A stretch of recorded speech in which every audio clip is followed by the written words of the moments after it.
ကိုဖြို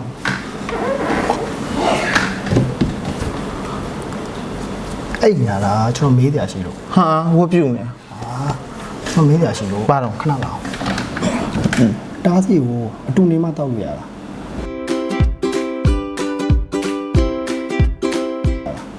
ညဘေးတားစီပြော ဟိုလေ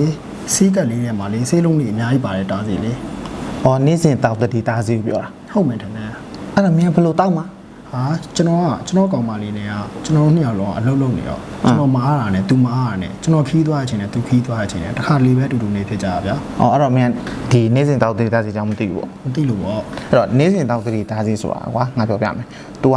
နေ့စဉ်တောက်မှကိုဝန်တားတဲ့အာနိသင်ရမှာ။အဲ့တော့အတူနေသည်ဖြစ်စေမနေသည်ဖြစ်စေမင်းကကိုဝန်တားတဲ့အာနိသင်ရချင်တော့နေ့စဉ်တောက်တတိတားစီကိုအချိန်မှန်တောက်ပြရမယ်။အဲ့ဒီခါကျတော့အဲ့လိုမှမဟုတ်ဘူး